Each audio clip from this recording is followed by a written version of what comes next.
1948, el espectacular choque de un ovni. Estamos en 1948 y de repente un cilindro aparece sobre la base más sensible de Rusia. Es incuestionable que Joe Stalin estaba interesado en los choques de platillos volantes, en la tecnología alienígena. No creo en nada. En este caso, sé que los ovnis visitaron Kapustin Yar. Kapustin Yar estaba en lo alto de la lista de instalaciones que Estados Unidos estaba controlando en Rusia. Vamos a atravesar la alambrada de Kapustin Yar para desvelar por primera vez las historias detalladas, clasificadas y documentadas del choque de aquel ovni. ¿Acaso la investigación que siguió a este hecho contribuyó a que los soviéticos ganaran la carrera espacial? Estoy seguro de que los rusos han hecho lo indecible por invertir la ingeniería a cualquier cosa que encontraran, tanto si provenía de Estados Unidos, de Alemania o del exterior. Empezaremos viendo estas imágenes de reconocimiento insólitas procedentes de esta base secreta. Es la primera vez que se hace pública una imagen de esta calidad de Kapustin Yar. Y nos meteremos bajo tierra para tener una visión exclusiva del Centro de Investigación OVNI de Kapustin Yar. Enterraron las instalaciones más secretas dentro de la base, que era secreta incluso para la propia base. El hecho que tuvo lugar en Kapustin Yar en 1948 continúa siendo un enigma de la era soviética. Un acontecimiento decisivo que los investigadores de OVNI siguen llamando el Roswell ruso.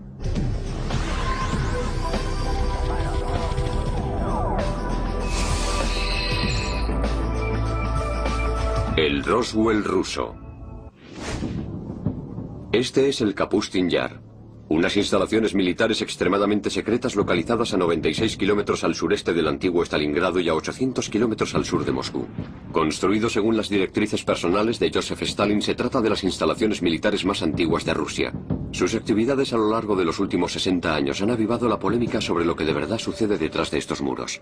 Kapustin Yar, o Vladimirovka, como se le conocía en un primer momento, fue y sigue siendo el primer centro espacial ruso. Me llamo Vladimir Seminov y he trabajado durante 26 años para la KGB. En Kapustin Yar todo era un secreto, no hay nada en él que no sea secreto. Me llamo Sergei Khrushchev y soy hijo del antiguo primer ministro de la Unión Soviética, Nikita Khrushchev. Algo menos de un año después del accidente de Roswell que copara los titulares de todo el mundo, muchos creyeron que esta base rusa podía haber vivido encuentros históricos y un choque único con un ovni. 19 de junio de 1948, media tarde. Según los informes, el controlador aéreo de Kapustin Yar ve aparecer un objeto extraño en la pantalla de su radar. En ese mismo instante, un piloto de un MiG, a unos 10 kilómetros al sur de la base, ve un ovni alargado y plateado con forma cilíndrica que se dirige hacia él. Llama por radio a la base y comunica que le está cegando una luz muy clara. Un piloto ruso vio el ovni en 1948 e intentó atacarlo, lo cual tuvo consecuencias muy negativas para ambos. Al piloto le cegaron los rayos de luz que emitía el ovni. Se cree que, siguiendo órdenes directas del comandante en jefe de la Fuerza Aérea Soviética, Zigarev, el piloto persiguió al ovni durante unos 3 minutos antes de lanzar un misil que consiguió finalmente abatir al objeto.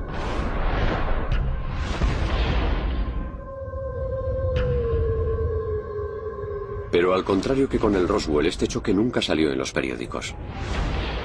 Estamos en 1948 y es una base aérea secreta. De repente aparece un cilindro sobre la base aérea más sensible de Rusia.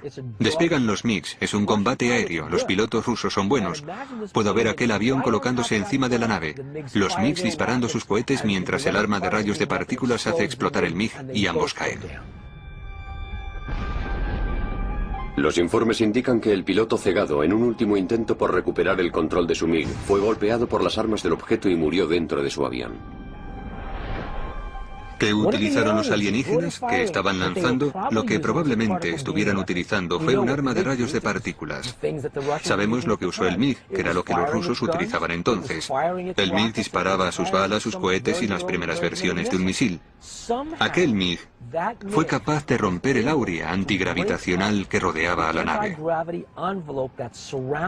El objeto con forma cilíndrica no pudo mantenerse más tiempo en el aire y se estrelló. Y los equipos rusos de recogida, entusiasmados por recibir su primera nave espacial, saltan sobre aquello y se lo llevan bajo tierra a Zivkur. Entonces empieza el programa OVNI secreto de Rusia. Soy Bill Burns, editor de la revista UFO. Afrontémoslo, todo el mundo quiere echarle el lazo a un platillo volante. Es una fuente maravillosa de armas y de sistema de defensa. Soy Stanton Friedman, soy físico nuclear, profesor y ufólogo.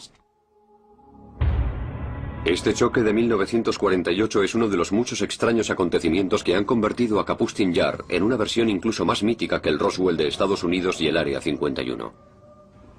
Los soviéticos tenían que hacerse con lo que teníamos nosotros, que era el choque de Roswell.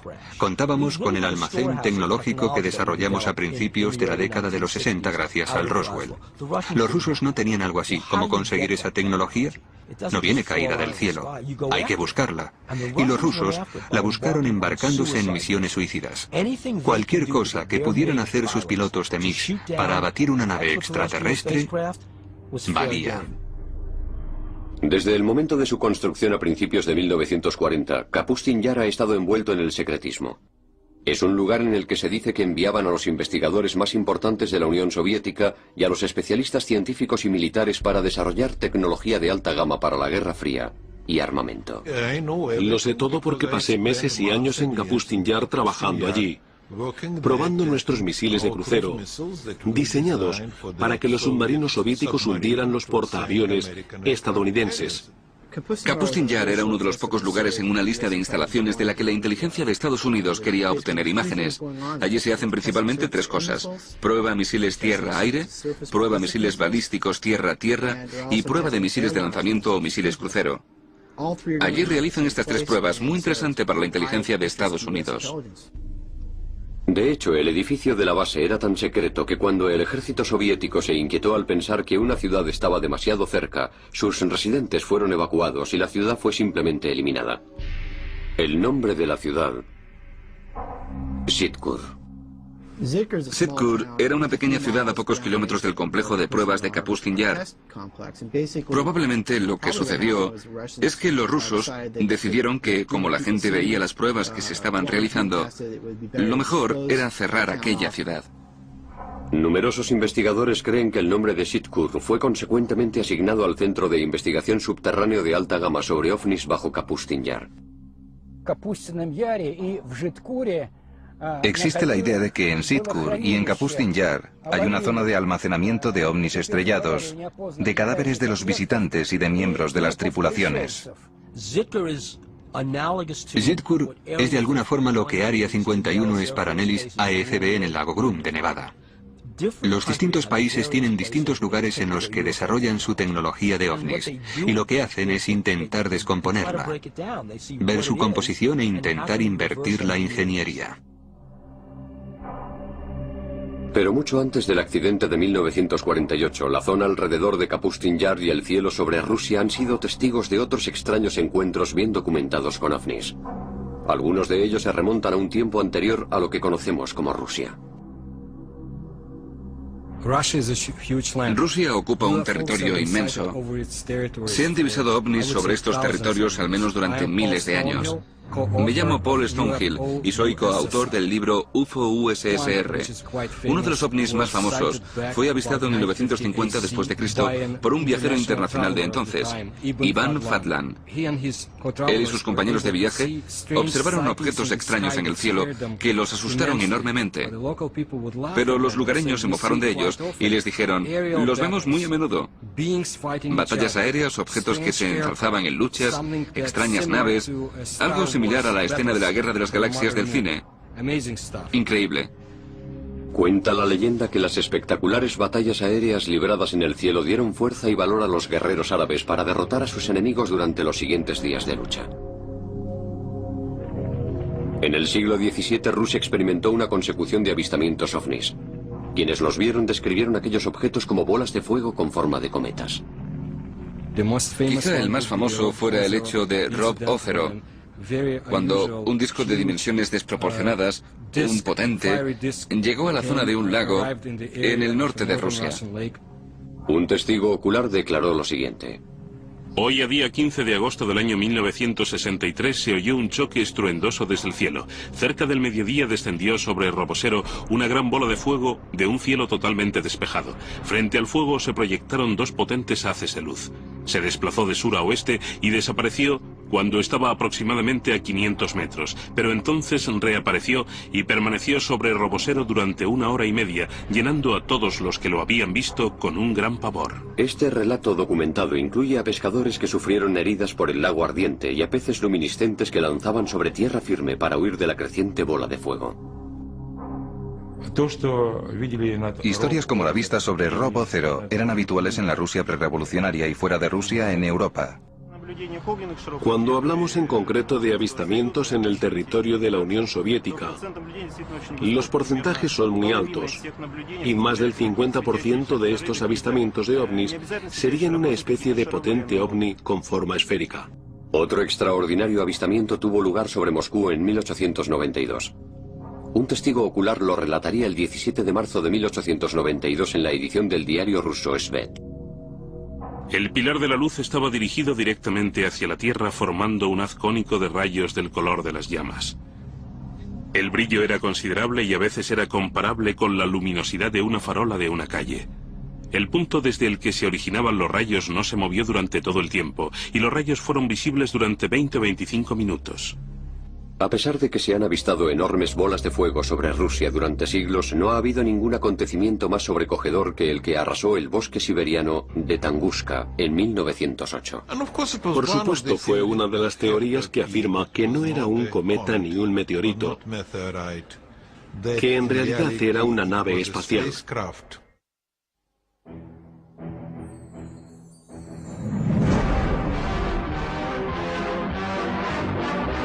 Hurtling through the solar system, a speck of cosmic dust strikes the Earth. Commonly, these meteors are vaporized by friction in the atmosphere. This is part of the story of one that wasn't. A meteor that landed in 1908 in Siberia with the destructive force of a atom bomb. 30 de junio de 1908. Aproximadamente a las 7 de la mañana, el apacible bosque de Tunguska en Siberia es golpeado por una explosión ensordecedora que hace temblar la Tierra.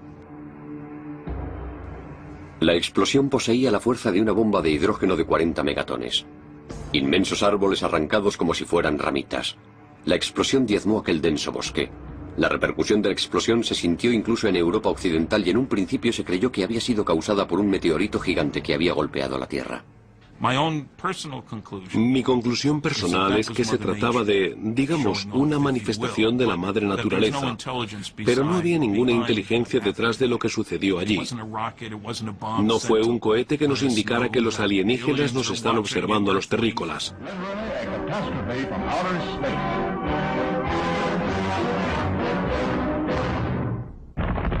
No obstante, los investigadores de ovnis afirman que aquella devastadora explosión había sido el resultado de un meteorito. ¿Por qué no se encontró ningún cráter en Tunguska o en sus proximidades? Esto es algo que hoy en día los científicos no pueden explicar. Fue, digamos, una explosión, a pesar de que algunos lo llaman implosión. Varios kilómetros del bosque Tiga resultaron devastados.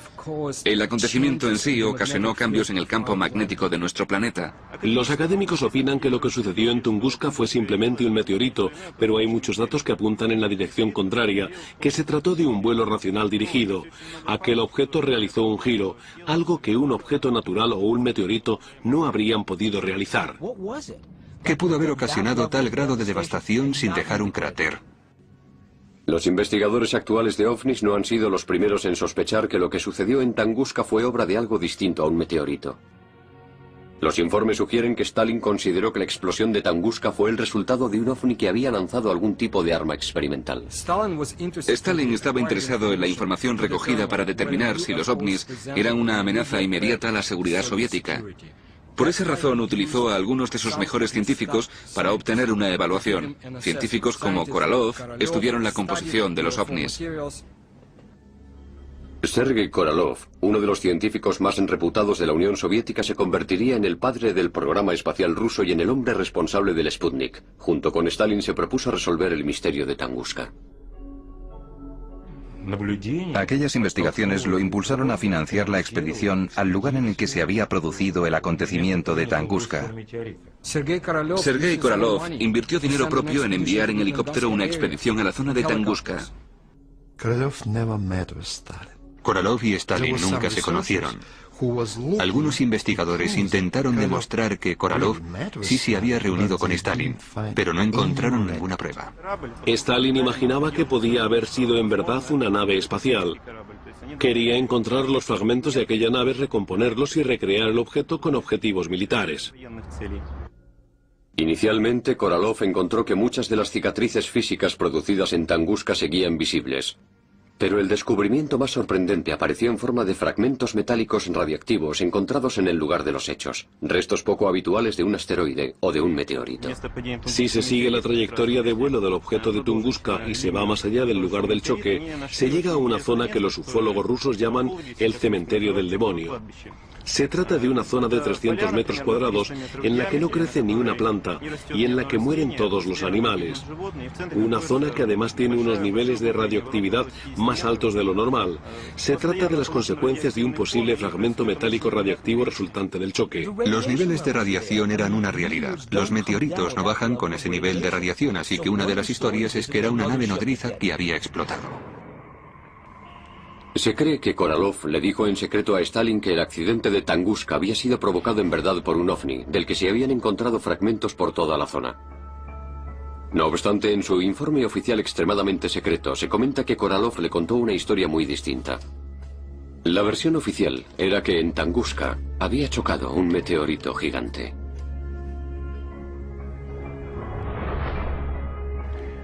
Es decir, que si la información es útil para la burocracia, perfecto. Si no, no existe. ¿Y a dónde se llevaron los fragmentos radiactivos de Tunguska? Algunos creen que las pruebas fueron enviadas a la base subterránea de Kapustin Yar, Sitkur. Cada país tiene sus sitios en los que guarda su tecnología de ovnis. El principal lugar de los soviéticos era el de Sitkur, que era donde intentaban entender la tecnología y cómo utilizarla. Obviamente la seguridad que rodea esas bases es una seguridad letal. ¿Es posible que el equipo de científicos de Stalin que estaba en el laboratorio subterráneo de Sitkur estuviera utilizando restos del ovni para avanzar en sus primigenios programas espaciales y de defensa con misiles? Tenían a un par de personas, un par de hombres dirigiendo el programa que se ocupaban de los avances del programa espacial. Soy Fred Kulik de Caltech. El líder del programa espacial estaba en contacto directo con Stalin y posteriormente con Khrushchev. En su búsqueda por adquirir la tecnología OVNI para derrotar a los estadounidenses en la carrera espacial, se ha publicado que los oficiales militares soviéticos ordenaron a los pilotos de los MiGs que abatieran a los OVNIs igual que en la Segunda Guerra Mundial, justo antes del choque de 1948 del Roswell ruso. Eso nos da una doble preocupación sobre los OVNI. Por un lado, quieres que la nueva tecnología supere a la tecnología aérea del otro. Y por otra, necesitamos estar alerta de sus novedades. Al final, lo que quieres es que tus chicos lo abatan. En su búsqueda por adquirir la tecnología OVNI para derrotar a los estadounidenses en la carrera espacial, se ha publicado que los oficiales militares soviéticos ordenaron a los pilotos de los MiGs que abatieran a los OVNIs igual que en la Segunda Guerra Mundial, justo antes del choque de 1948 del Roswell ruso. La CIA tenía agentes en la Unión Soviética en 1950 que afirmaban haber visto ovnis. La CIA estaba muy interesada en lo que estaba pasando en la Unión Soviética. En las primeras etapas de la Guerra Fría, el lugar soviético de pruebas militares de Kapustin Yar se convirtió en un hervidero de la actividad secreta. Una actividad en la que se incluían pruebas de armas avanzadas de misiles y de cohetes. Es decir, que después de la Segunda Guerra Mundial y del desarrollo de la bomba atómica no fueron capaces de construir pequeñas armas atómicas, así que tuvieron que hacerlos relativamente más pequeños, mucho mejor que ellos. Es decir, que desde el principio planificaron grandes cohetes, y eso, en verdad, les dio ventaja en el programa espacial. Los rusos tenían uno de los trozos de papel más espeluznantes que he visto en uno de los 20 archivos que he visitado. En él se decía que los rusos habían hecho más progresos en los últimos 18 meses en el desarrollo de armas nucleares y en los métodos de producción que lo que se había pensado durante 5 años. Y hablamos de 1951. A principios de la década de los 50, los rumores sobre la actividad de los ovnis y de experimentos en Kapustin Yar se habían filtrado más allá de las fronteras soviéticas. Noticias alarmantes que según algunos podían haber impulsado a Estados Unidos a descubrir de una vez por todas si los soviéticos habían utilizado finalmente la tecnología de los ovnis. Kapustin Yar y Zitkur estaban en lo alto de nuestra lista de observación militar, de la misma forma que Área 51, la base aérea de Wright-Patterson y Los Álamos estaban en lo alto de la suya. Zitkur. A partir de informes y de dibujos del experto ufólogo ruso Anton Anfalov, inéditas para el mundo occidental, estas imágenes son probablemente las primeras de estas instalaciones secretas y crípticas 400 metros bajo Kapustin Yar. Digamos que tienes la oportunidad de bajar allí, al laboratorio ufológico ruso más secreto. No dispone de la última tecnología ni de una iluminación fantástica. Es lúgubre, oscuro y tenebroso. Es ruso. Está extremadamente compartimentalizado. Es como un centro comercial subterráneo, con excepción de que dentro de su núcleo se encuentran estas salas en las que se ha desmontado y vuelto a montar una tecnología muy especial. En esta sala están realizando autopsias a cuerpos alienígenas. En esa otra están reconstruyendo un motor. Después también tenemos estas increíbles máquinas Ryuk-Goldberg. Son máquinas que analizan los componentes básicos. Y finalmente encontramos estos inmensos hangares subterráneos. Lo que más llama la atención es que en estos hangares no hay aviones, sino estas grandes naves con forma cilíndrica, en varias etapas de despiece después de algún choque. Lo que harán con ellos es invertir la ingeniería. Eso es lo que podemos ver en esta base. ¿Son estas las instalaciones secretas a las que llevaron los restos del Roswell ruso de 1948 y los restos del OVNI de Tungusk? No puedo negar los rumores sobre los llamados ovnis capturados. Los soviéticos intentaron recuperar los fragmentos perdidos de sus pruebas secretas. Les vendría bien decir, sí, hemos atrapado ovnis, tenemos un ovni. Pero, ¿qué sentido tendría que guardaran tanto secretismo sobre los ovnis?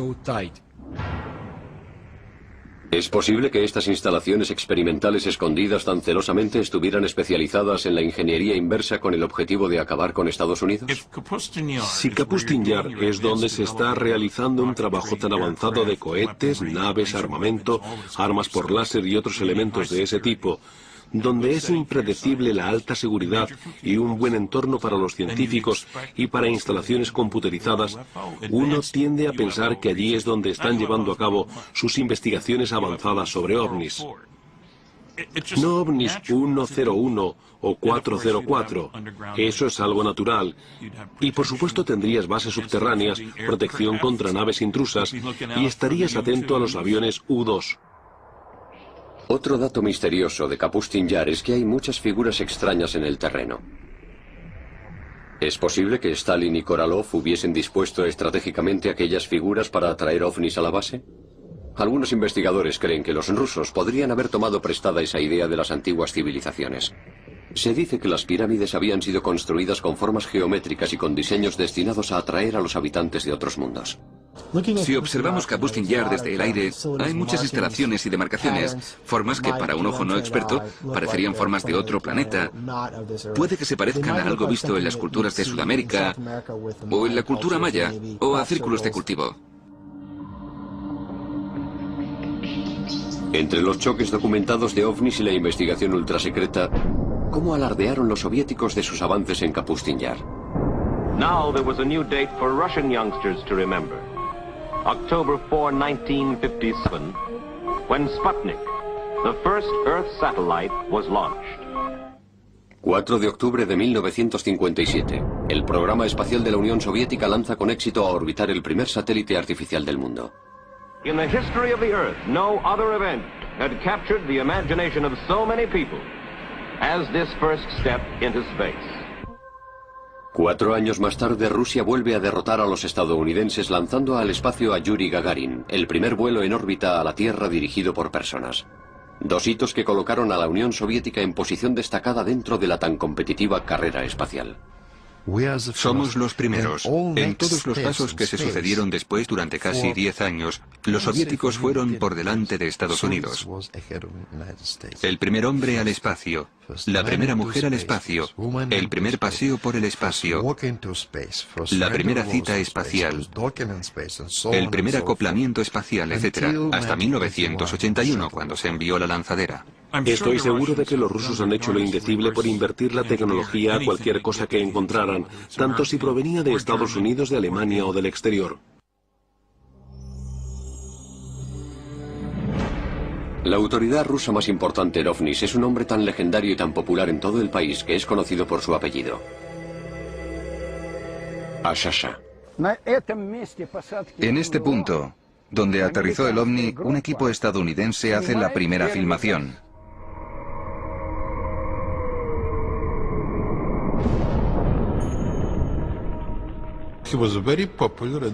Era muy conocido en plena actividad ufológica en la Unión Soviética, a finales de la década de los 60 y 70.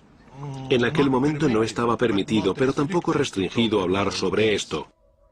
Ashasha inventó el canal de historia para hacer una visita exclusiva a un lugar documentado del choque de un ovni, no muy lejos de donde se produjo el choque de 1948 del Roswell ruso. Yo me tuve que quedar aquí, exactamente en este sitio. Utilizando 2 varillas de cobre, Ashasha empieza la visita comprobando la energía ambiente que el lugar del choque sigue emitiendo hoy.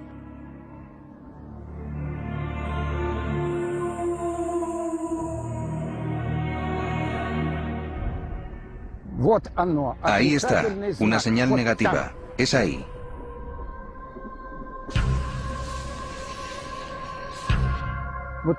Ahí abajo, por allí. Aquí, en este punto, se produjo el aterrizaje de un platillo volante. Primero lo cruzó directamente y después perpendicularmente, después por las diagonales. Aquí es donde empiezan los límites. Ahora hacia el centro. En este centro vemos una gran cantidad de hierbas compactas. Y lo más importante es que... Mira, una señal positiva. Ahora nos acercamos al límite. Ahora están neutras. Aquí está la otra parte del límite. Desde aquí hasta allí. Ahora me alejo del centro, hacia el otro lado. Ashasha está recorriendo el perímetro de 30 por 6 metros de un ovni con forma cilíndrica que se sabe que se estrelló aquí en 1961. Retrocedemos de nuevo. Volvemos a ver la señal positiva, una señal muy fuerte. ¿Ves cómo varía? Es positiva con mucha fuerza. Ahora retrocedemos, negativa, mira. Aquí está el límite. Allí tenemos un punto, allí tenemos otro. Un tercero y un cuarto. Los animales evitan este lugar, lo rodean, y el ganado no pasta aquí.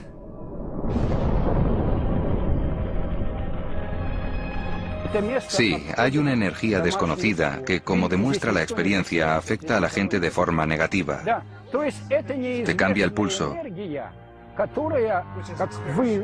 El ritmo de los latidos, te quedas sin aire, empiezas a sudar.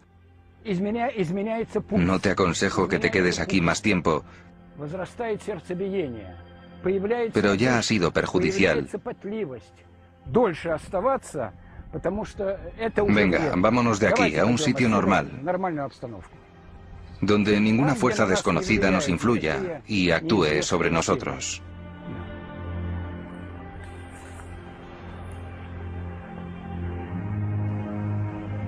La descripción de Ashasha del choque de este ovni fue apoyada por un habitante del pueblo cercano de Sotnia, que al ver a Ashasha nos contó su relato sobre el avistamiento del choque por su ventana, que da a este lugar a menos de 180 metros.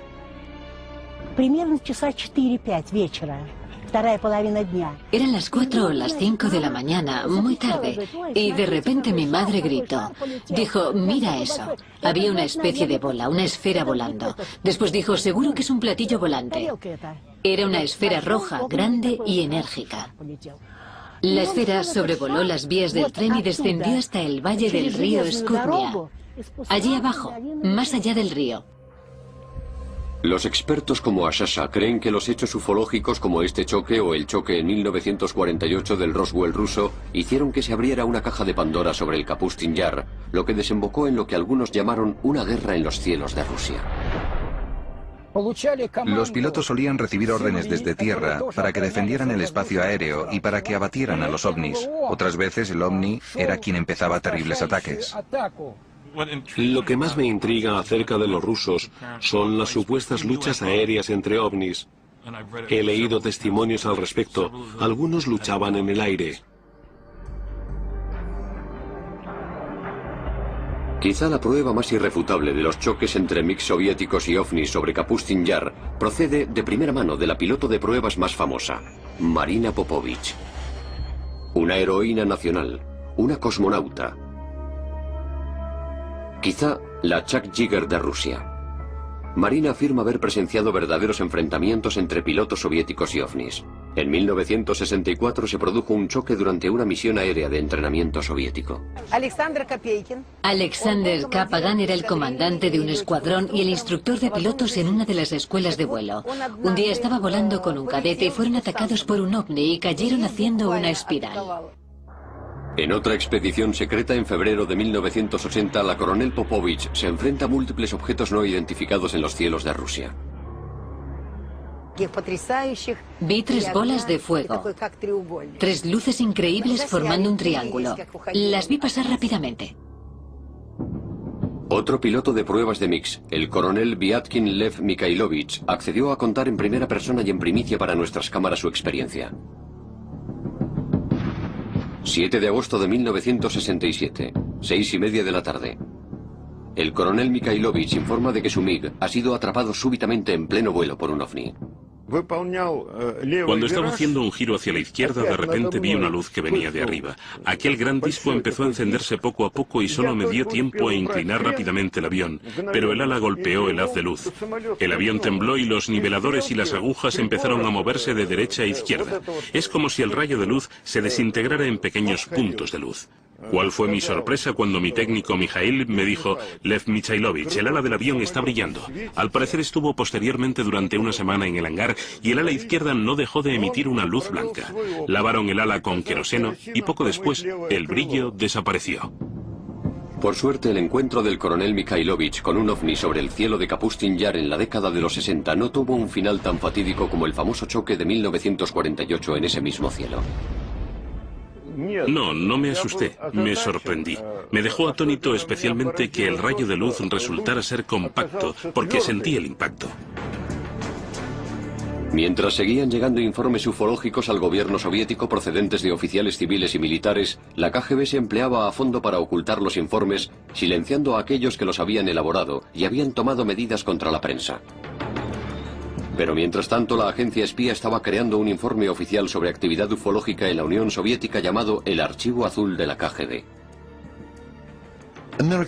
Estados Unidos nunca entenderá esto, porque hay que estar dentro de la KGB para conocer el poder que tenía.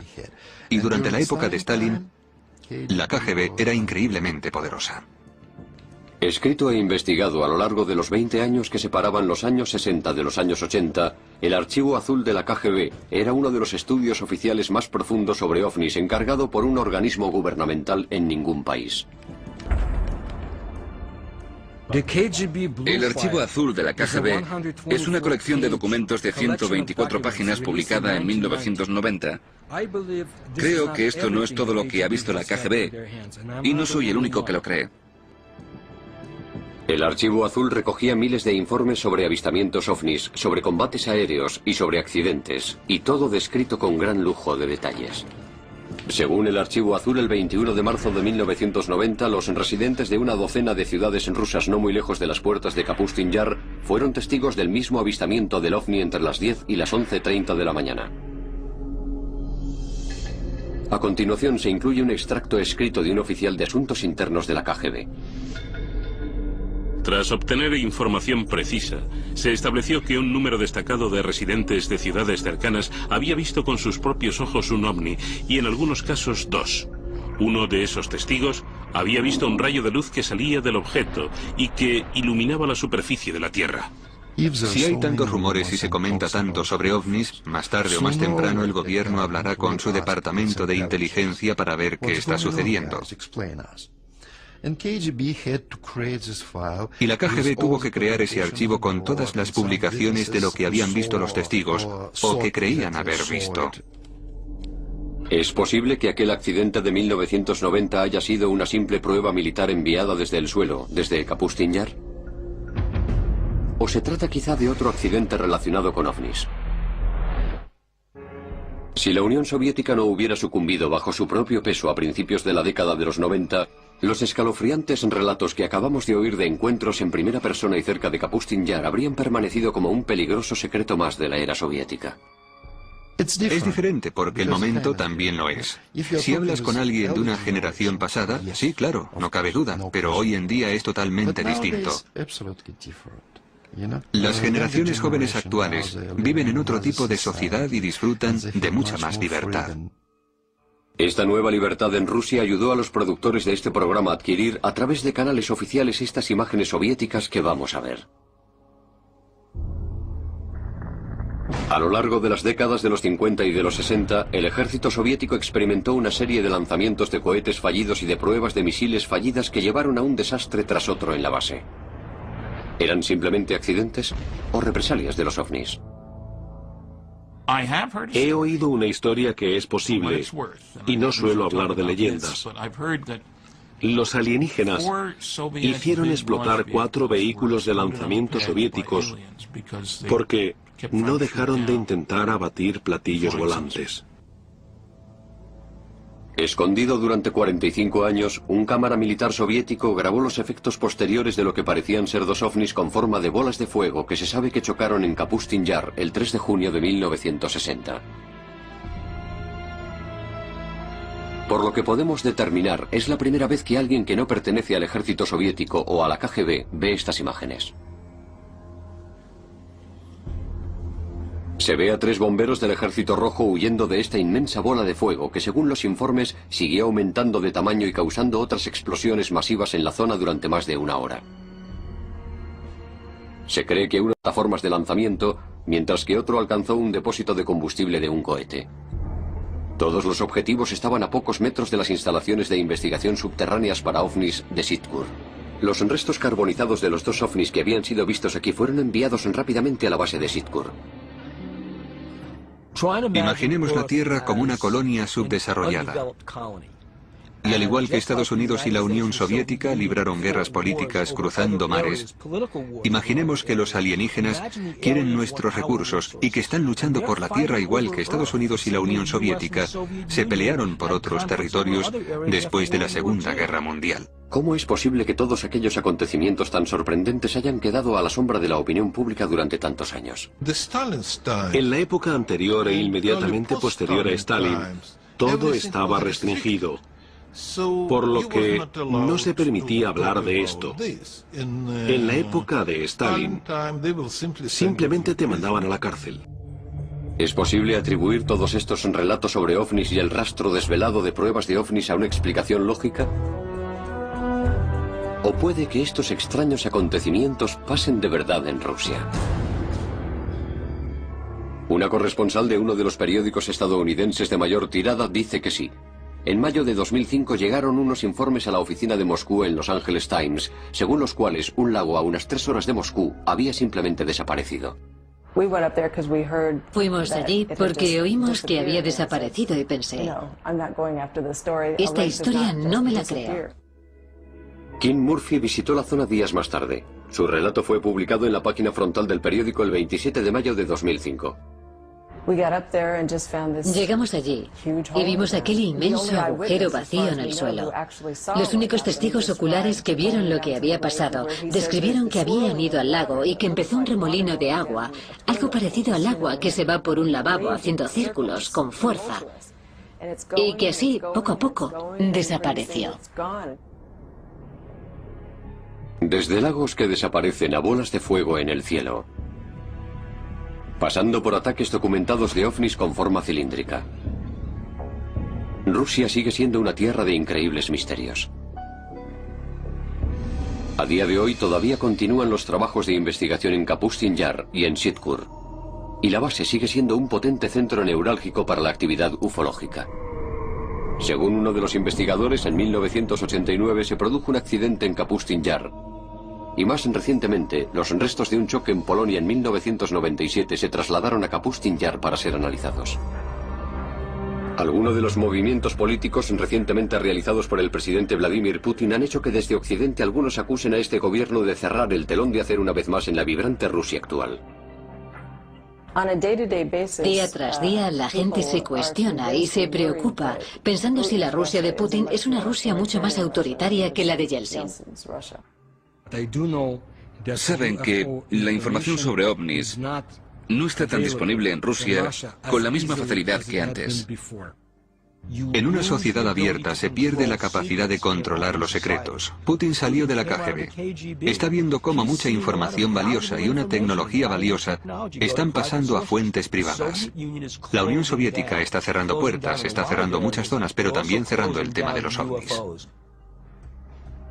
Puede que se tarde mucho hasta que se cierre el telón sobre los laboratorios subterráneos ocultos y las guaridas de esta legendaria Área 51 de Rusia. Solo hemos empezado a escarbar la superficie de los sorprendentes misterios del Roswell de Rusia. Las peticiones extraordinarias requieren pruebas extraordinarias. Ver para creer.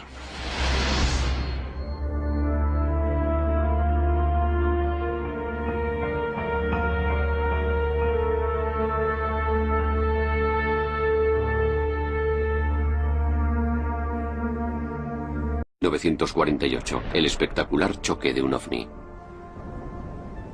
Estamos en 1948 y de repente un cilindro aparece sobre la base más sensible de Rusia. Es incuestionable que Joe Stalin estaba interesado en los choques de platillos volantes, en la tecnología alienígena.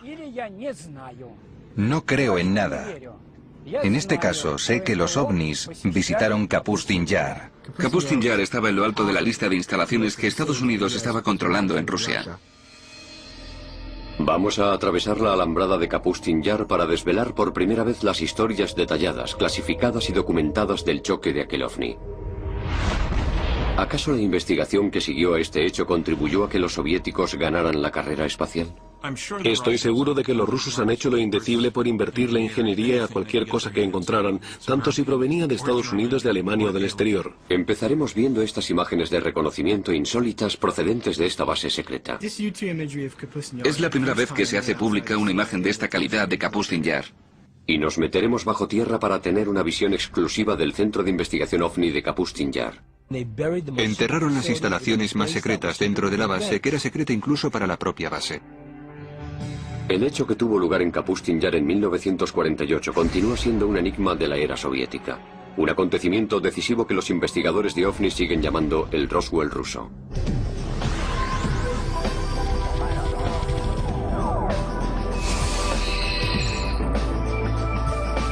El Roswell ruso. Este es el Kapustin Yar, unas instalaciones militares extremadamente secretas localizadas a 96 kilómetros al sureste del antiguo Stalingrado y a 800 kilómetros al sur de Moscú. Construido según las directrices personales de Joseph Stalin, se trata de las instalaciones militares más antiguas de Rusia. Sus actividades a lo largo de los últimos 60 años han avivado la polémica sobre lo que de verdad sucede detrás de estos muros. Kapustin Yar, o Vladimirovka, como se le conocía en un primer momento, fue y sigue siendo utilizaron los alienígenas que estaban lanzando. Lo que probablemente estuvieran utilizando fue un arma de rayos de partículas.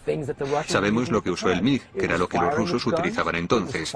El MiG disparaba sus balas, sus cohetes y las primeras versiones de un misil. Aquel MiG fue capaz de romper el áurea antigravitacional que rodeaba a la nave. El objeto con forma cilíndrica no pudo mantenerse más tiempo en el aire y se estrelló. Y los equipos rusos de recogida, entusiasmados por recibir su primera nave espacial, saltan sobre aquello y se lo llevan bajo tierra a Sitkur. Entonces empieza el programa OVNI secreto de Rusia. Soy Bill Burns, editor de la revista UFO.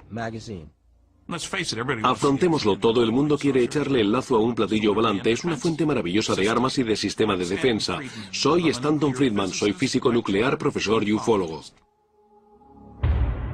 Este choque de 1948 es uno de los muchos extraños acontecimientos que han convertido a Kapustin Yar en una versión incluso más mítica que el Roswell de Estados Unidos y el Área 51. Los soviéticos tenían que hacerse con lo que teníamos nosotros, que era el choque de Roswell. Contábamos con el almacén tecnológico que desarrollamos a principios de la década de los 60 gracias al Roswell.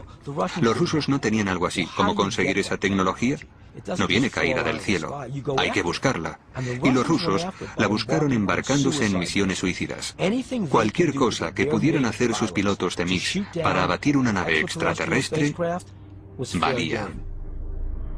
Desde el momento de su construcción a principios de 1940, Kapustin Yar ha estado envuelto en el secretismo. Es un lugar en el que se dice que enviaban a los investigadores más importantes de la Unión Soviética y a los especialistas científicos y militares para desarrollar tecnología de alta gama para la Guerra Fría y armamento.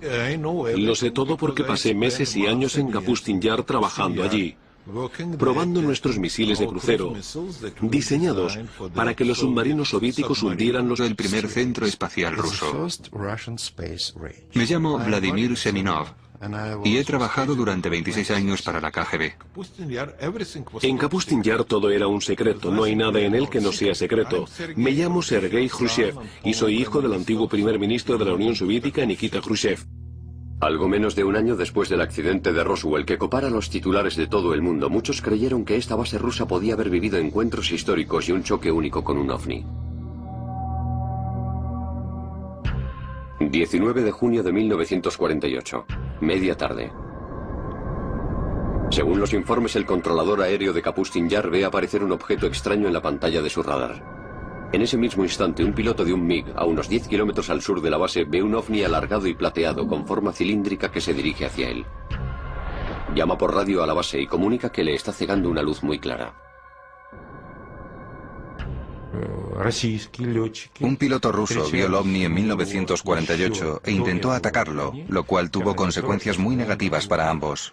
Al piloto le cegaron los rayos de luz que emitía el ovni.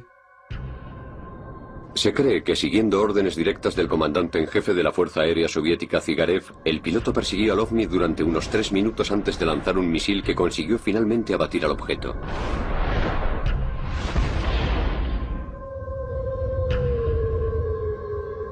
Pero al contrario que con el Roswell, este choque nunca salió en los periódicos. Estamos en 1948 y es una base aérea secreta. De repente aparece un cilindro sobre la base aérea más sensible de Rusia. Despegan los MiGs, es un combate aéreo, los pilotos rusos son buenos. Puedo ver aquel avión colocándose encima de la nave, los MiGs disparando sus cohetes mientras el arma de rayos de partículas hace explotar el MiG y ambos caen.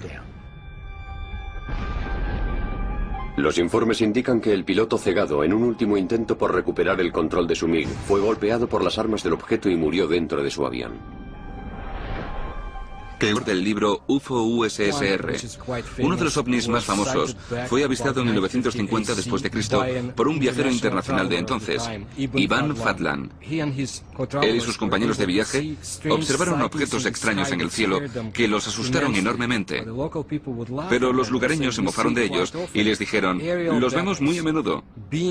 Batallas aéreas, objetos que se ensalzaban en luchas, extrañas naves, algo similar a la escena de la Guerra de las Galaxias del cine. Increíble. Cuenta la leyenda que las espectaculares batallas aéreas libradas en el cielo dieron fuerza y valor a los guerreros árabes para derrotar a sus enemigos durante los siguientes días de lucha. En el siglo XVII, Rusia experimentó una consecución de avistamientos ovnis. Quienes los vieron describieron aquellos objetos como bolas de fuego con forma de cometas. Quizá el más famoso fuera el hecho de Rob Othero, cuando un disco de dimensiones desproporcionadas, un potente, llegó a la zona de un lago en el norte de Rusia. Un testigo ocular declaró lo siguiente: Hoy, a día 15 de agosto del año 1963, se oyó un choque estruendoso desde el cielo. Cerca del mediodía descendió sobre Robosero una gran bola de fuego de un cielo totalmente despejado. Frente al fuego se proyectaron 2 potentes haces de luz. Se desplazó de sur a oeste y desapareció cuando estaba aproximadamente a 500 metros, pero entonces reapareció y permaneció sobre Robosero durante 1 hora y media, llenando a todos los que lo habían visto con un gran pavor. Este relato documentado incluye a pescadores que sufrieron heridas por el lago ardiente y a peces luminiscentes que lanzaban sobre tierra firme para huir de la creciente bola de fuego. Historias como la vista sobre Robo Cero eran habituales en la Rusia prerrevolucionaria y fuera de Rusia en Europa. Cuando hablamos en concreto de avistamientos en el territorio de la Unión Soviética, los porcentajes son muy altos y más del 50% de estos avistamientos de ovnis serían una especie de portaaviones estadounidenses. Kapustin Yar era uno de los pocos lugares en una lista de instalaciones de la que la inteligencia de Estados Unidos quería obtener imágenes. Allí se hacen principalmente 3 cosas: prueba misiles tierra-aire, prueba misiles balísticos tierra-tierra y prueba de misiles de lanzamiento o misiles crucero. Allí realizan estas 3 pruebas, muy interesante para la inteligencia de Estados Unidos.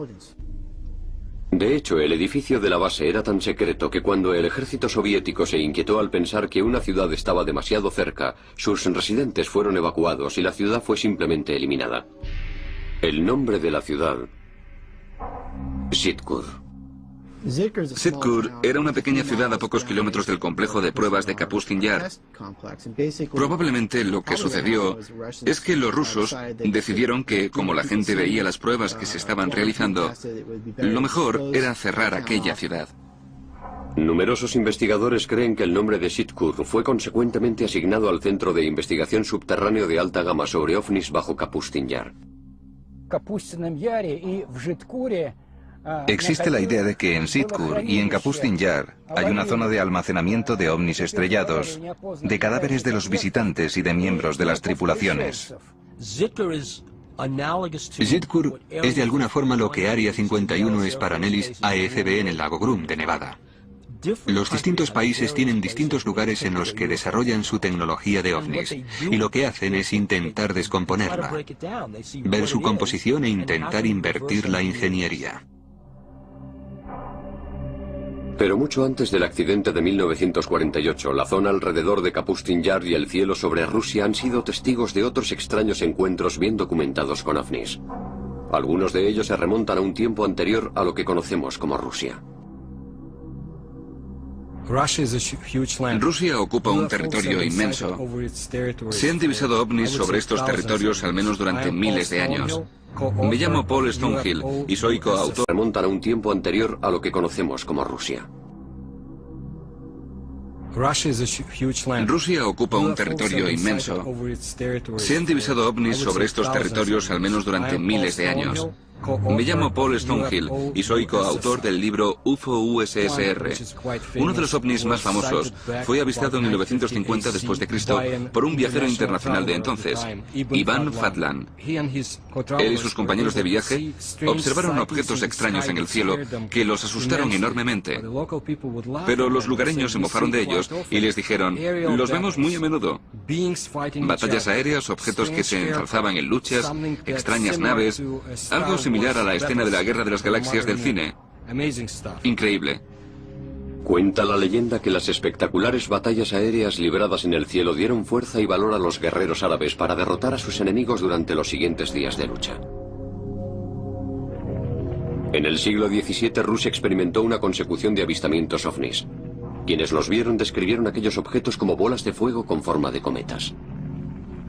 Quizá el más famoso fuera el hecho de Rob Ozero, cuando un disco de dimensiones desproporcionadas, un potente, llegó a la zona de un lago en el norte de Rusia.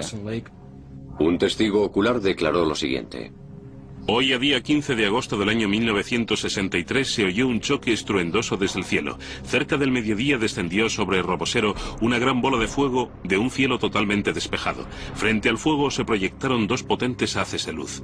Se desplazó de sur a oeste y desapareció cuando estaba aproximadamente a 500 metros, pero entonces reapareció y permaneció sobre Robosero durante 1 hora y media, llenando a todos los que lo habían visto con un gran pavor. Este relato documentado incluye a pescadores que sufrieron heridas por el lago ardiente y a peces luminiscentes que lanzaban sobre tierra firme para huir de la creciente bola de fuego. y armamento. Lo sé todo porque pasé meses y años en Kapustin Yar trabajando allí, probando nuestros misiles de crucero, diseñados para que los submarinos soviéticos hundieran los portaaviones estadounidenses. Kapustin Yar era uno de los pocos lugares en una lista de instalaciones de la que la inteligencia de Estados Unidos quería obtener imágenes. Allí se hacen principalmente tres cosas: prueba misiles tierra-aire, prueba misiles balísticos tierra-tierra y prueba de misiles de lanzamiento o misiles crucero. Allí realizan estas tres pruebas, muy interesante para la inteligencia de Estados Unidos. De hecho, el edificio de la base era tan secreto que cuando el ejército soviético se inquietó al pensar que una ciudad estaba demasiado cerca, sus residentes fueron evacuados y la ciudad fue simplemente eliminada. El nombre de la ciudad: Zitkur. Zitkur era una pequeña ciudad a pocos kilómetros del complejo de pruebas de Kapustin Yar. Probablemente lo que sucedió es que los rusos decidieron que, como la gente veía las pruebas que se estaban realizando, lo mejor era cerrar aquella ciudad. Numerosos investigadores creen que el nombre de Zitkur fue consecuentemente asignado al centro de investigación subterráneo de alta gama sobre ovnis bajo Kapustin Yar. Existe la idea de que en Zitkur y en Kapustin Yar hay una zona de almacenamiento de ovnis estrellados, de cadáveres de los visitantes y de miembros de las tripulaciones. Zitkur es de alguna forma lo que Área 51 es para Nellis AFB en el lago Groom de Nevada. Los distintos países tienen distintos lugares en los que desarrollan su tecnología de ovnis, y lo que hacen es intentar descomponerla, ver su composición e intentar invertir la ingeniería.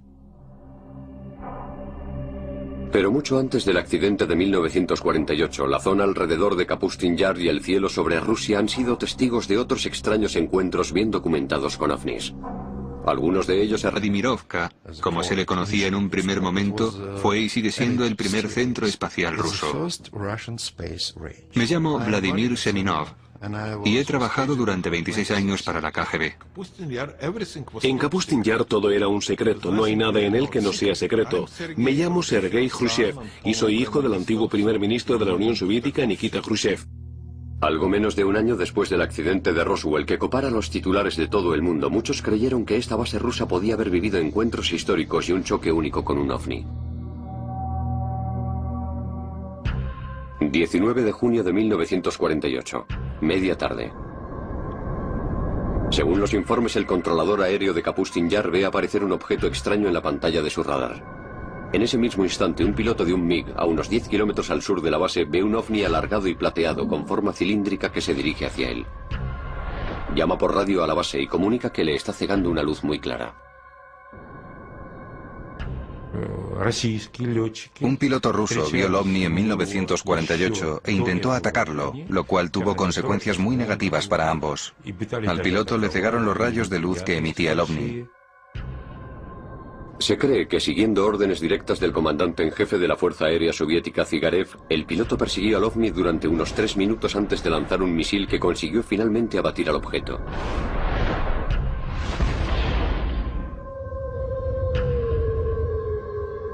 Pero al contrario que con el Roswell, este choque nunca salió en los periódicos. Estamos en 1948 y es una base aérea secreta. De repente aparece un cilindro sobre la base aérea más sensible de Rusia. Despegan los MiGs, es un combate aéreo, los pilotos rusos son buenos. Puedo ver aquel avión colocándose encima de la nave, los MiGs disparando sus cohetes mientras el arma de rayos de partículas hace explotar el MiG y ambos caen.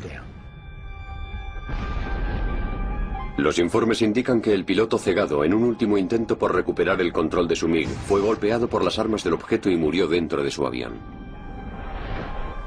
¿Qué utilizaron los alienígenas que estaban lanzando? Lo que probablemente estuvieran utilizando fue un arma de rayos de partículas. Sabemos lo que usó el MiG, que era lo que los rusos utilizaban entonces. El MiG disparaba sus balas, sus cohetes y las primeras versiones de un misil. Aquel MiG fue capaz de romper el áurea antigravitacional que rodeaba a la nave.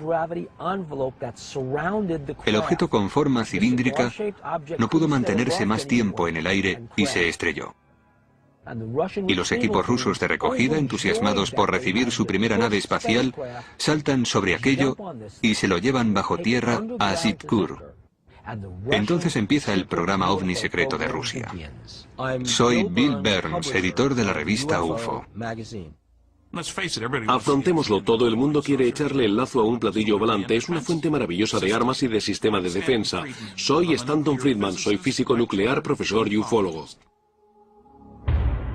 Este choque de 1948 es uno de los muchos extraños acontecimientos que han convertido a Kapustin Yar en una versión incluso más mítica que el Roswell de Estados Unidos y el Área 51. Los soviéticos tenían que hacerse con lo que teníamos nosotros, que era el choque de Roswell. Contábamos con el almacén tecnológico que desarrollamos a principios de la década de los 60 gracias al Roswell. Los rusos no tenían algo así. ¿Cómo conseguir esa tecnología? No viene caída del cielo. Hay que buscarla. Y los rusos la buscaron embarcándose en misiones suicidas. Cualquier cosa que pudieran hacer sus pilotos de MiG para abatir una nave extraterrestre, valía. Desde el momento de su construcción a principios de 1940, Kapustin Yar ha estado envuelto en el secretismo. Es un lugar en el que se dice que enviaban a los investigadores más importantes de la Unión Soviética y a los especialistas científicos y militares para desarrollar tecnología de alta gama para la Guerra Fría. 1948, el espectacular choque de un ovni. Estamos en 1948 y de repente un cilindro aparece sobre la base más sensible de Rusia. Es incuestionable que Joe Stalin estaba interesado en los choques de platillos volantes, en la tecnología alienígena. No creo en nada. En este caso, sé que los ovnis visitaron Kapustin Yar. Kapustin Yar estaba en lo alto de la lista de instalaciones que Estados Unidos estaba controlando en Rusia. Vamos a atravesar la alambrada de Kapustin Yar para desvelar por primera vez las historias detalladas, clasificadas y documentadas del choque de aquel ovni. ¿Acaso la investigación que siguió a este hecho contribuyó a que los soviéticos ganaran la carrera espacial? Estoy seguro de que los rusos han hecho lo indecible por invertir la ingeniería a cualquier cosa que encontraran, tanto si provenía de Estados Unidos, de Alemania o del exterior. Empezaremos viendo estas imágenes de reconocimiento insólitas procedentes de esta base secreta. Es la primera vez que se hace pública una imagen de esta calidad de Kapustin Yar. Y nos meteremos bajo tierra para tener una visión exclusiva del Centro de Investigación OVNI de Kapustin Yar. Enterraron las instalaciones más secretas dentro de la base, que era secreta incluso para la propia base. El hecho que tuvo lugar en Kapustin Yar en 1948 continúa siendo un enigma de la era soviética. Un acontecimiento decisivo que los investigadores de OVNI siguen llamando el Roswell ruso.